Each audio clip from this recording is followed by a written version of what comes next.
Benvolguts llorençans, jo, Pere Gell, batlle de Sant Llorenç Savall, per ordre del virrei i cap de la Unió, faig saber a tots els vilatans que amb els temps que corren i el bandolerisme que hi ha arreu de Catalunya en són vistos per aquestes terres varis bandolers de la colla d'en Perot Rocaguinarda.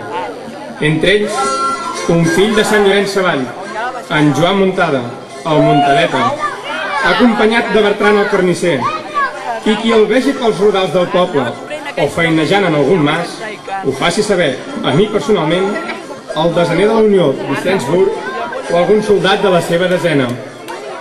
Així mateix us ho faig saber per ordre del jutge Pere Soler de la Cort de Barcelona, aquí a Sant Llorenç Savall, el 7 d'abril de 1610. Bona nit.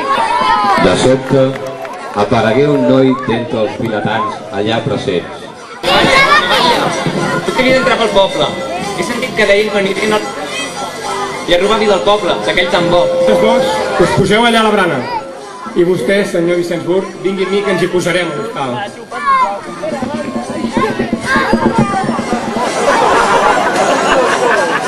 El senyor Batlle i el senyor Vicenç van tirar una de les taules que estaven arraconades per tal de quedar dissimulats i així poder-lo sorprendre per capturar-lo.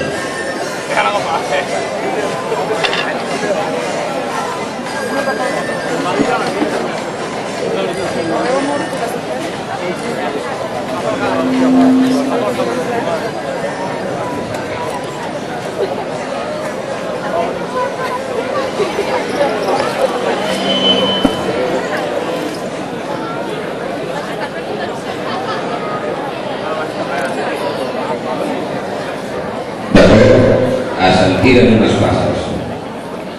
Silenci! Crida l'hostaler. Hi ha algú amagat darrere la plaça petita? Va dir un dels soldats. Surt d'ací que t'han enxampat! Van cridar.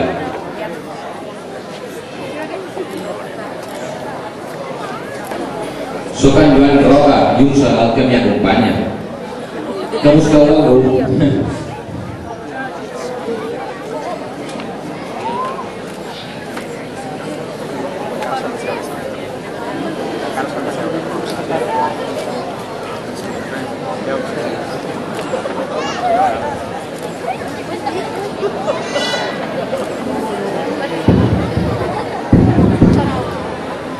Qui sou? Va preguntar l'hostaler. Soc en Joan Muntada, li va respondre. Fuig d'ací, que hi ha el batlle, els soldats i el rei i les seves filles. Se'n rigué Joan.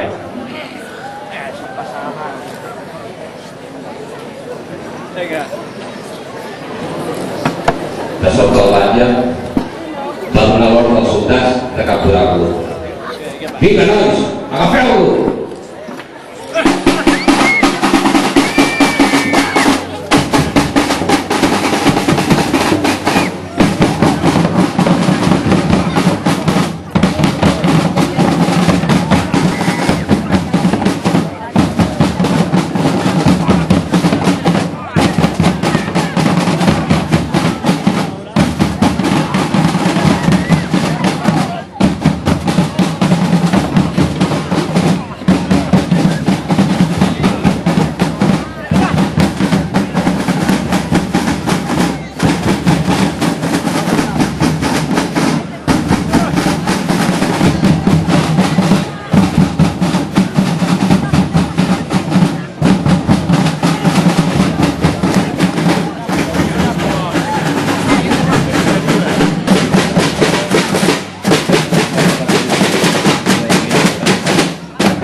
xics, grans, avis, àvies i de més bestiari de corral, bona festa major!